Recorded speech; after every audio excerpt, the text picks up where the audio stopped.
While Ni no Kuni 2 doesn't have a direct narrative correlation with the original Ni no Kuni, it does have a lot of parallels to it.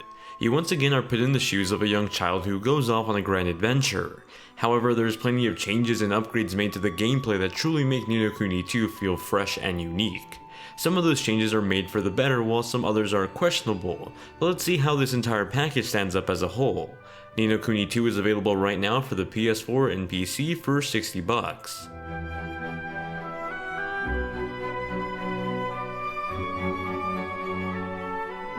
Ni no Kuni 2 takes place a while after the events of the original Ni no Kuni. The story has you play as Evan Teldrum, the heir to the Ding Dong Dell Kingdom. He's part cat and part human and only just a young boy when we first meet him.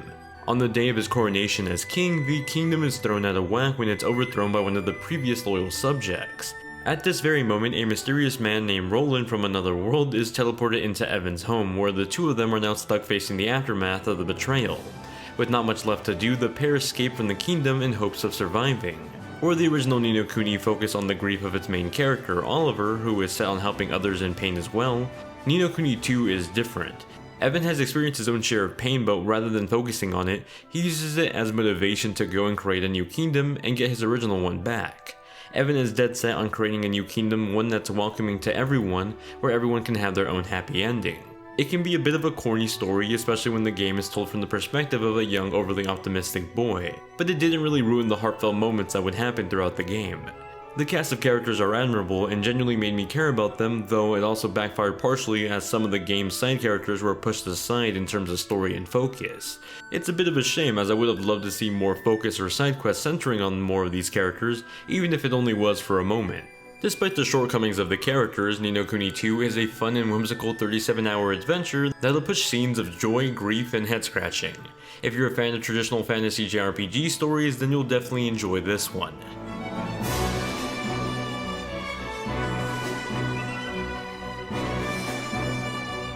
Some of the biggest changes in this sequel are in the gameplay rather than the story structure. The biggest change is the battle system. The original Ni no Kuni took a traditional turn-based JRPG approach, but all of this has been completely scrapped for a brand new real-time battle system. This means that the game goes from feeling more like a Persona game to a Kingdom Hearts game in terms of combat. I really like the new battle system, as I'm a big fan of the Kingdom Hearts series and just in general action RPGs. Regarding the combat system, Ni no Kuni 2 uses a party system where you can have up to 3 playable characters. They appear on the top left of your screen with their MP, HP, and level on display. During combat, you can switch between the different party characters with the press of a button. Each character can have a total of 3 melee weapons, a long-range weapon, and a set of skills to use. You'll actually find that even though the battle system is in real time now, it's become much more complicated in terms of juggling a bunch of mechanics at once. Underneath your party, for example, are 3 melee weapons for the current active character. These weapons will have a percent meter next to them called Zing. Zing is filled up for each of the weapons by constantly using it in a fight, and when it reaches 100, it guarantees that the next skill you use will have an added bonus attached to it. Speaking of skills, you have a set of 4 at the bottom right of your screen that you can use MP to activate. These are really strong attacks that can be equipped in the options of the game along with your weapons. While in combat, you can either do a light or heavy attack to deal some basic damage aside from the skill moves you already have at hand. Your ranged weapon lets you get some faraway damage at the cost of your MP. As far as defense goes, you can equip clothes and accessories that add on defense to your stats.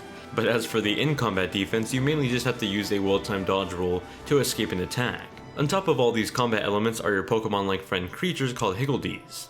These are little creatures that offer in-combat help whenever you're near them. While it may sound like a lot of things to juggle for a combat system, I found myself adapting to it rather quickly without ever really missing the original Ni no Kuni's combat system. That may also be in part to how easy the game can be.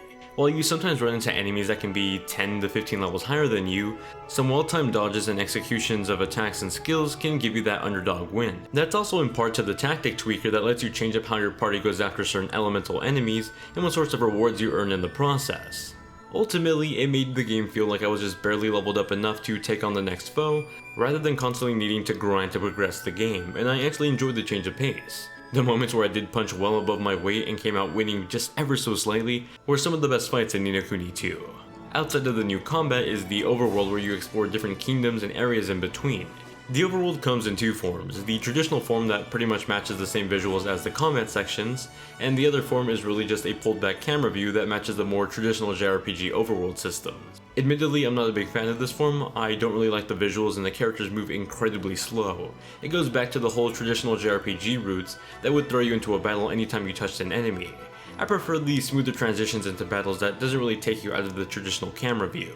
The last major component of Ni no Kuni 2's gameplay is the kingdom builder.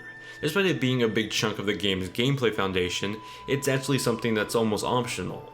There are segments in the game that force you to build part of a kingdom in order to progress the story, but once you get over that hump, you can kind of pretty much ignore it. If you do like and take on the kingdom builder, you'll find that it's all funded with money and interactions with NPCs. You need money to fund the resources needed to create new structures in your kingdom. Additionally, you'll need to talk to NPCs for side quests that'll win over their grace and have them join your kingdom. After all, every kingdom needs a shop and some blacksmiths. The side quests for these are usually pretty shallow though, consisting of either a fetch or hunt quest, with the big highlights of it being the conversations with the NPCs. Speaking of kingdoms, there are moments where you actually have to take parts of your kingdom on fights called scrimmage battles. These boil down to rock paper scissors matches where you need to switch out your units to fight off other types of enemy units. These were some of the lowest moments of the gameplay though, as they were boring while still being unrewarding too.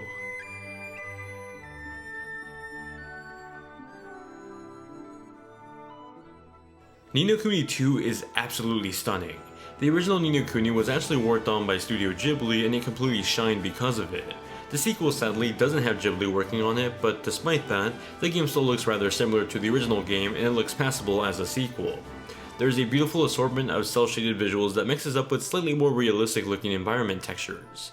The end result is a remarkable work of art that looks exquisite, whether you're in combat or in an in-game cutscene or in a pre-rendered one. Being on PS4 and PC, we have a couple of different performance bars to check on. On the base PS4, the game runs at a mostly solid 60 FPS at 1080p. It looks pretty good with no major drawbacks on the base console. On PS4 Pro, that's bumped up to 60 FPS with an adaptive resolution that goes up to native 4K. That extra bump in resolution works really well to sharpen up the cel-shaded visuals on screen. Then of course there's the PC version, which will vary among the internals in your computer.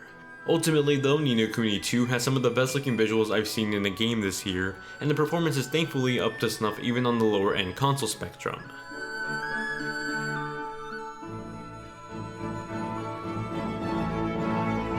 Composer Joe Hisaishi absolutely nails the music composition for this game. The entire game is backed by a powerful yet whimsical soundtrack that's entirely accompanied by a live orchestra. A lot of the songs give off this sense of going on a newfound adventure, the ever so slight sense of curiosity while still having that feeling of danger. I never got tired of the music and even found myself humming along to the repeated battle theme even hours into the game. The audio choice I wasn't too into was the voice acting. Now I don't want to entirely bash the English voice actors, which were mostly good, but there were certainly moments where they were a bit flawed. Evan stands out the most to me where there'd be awkward pacing in the dialogue. It sounded really robotic at times and it completely kills scenes that were supposed to be heartfelt or heroic. If you do agree with my opinion, then you have the option to actually switch to the Japanese voice cast in the options menu, but that's totally up to you.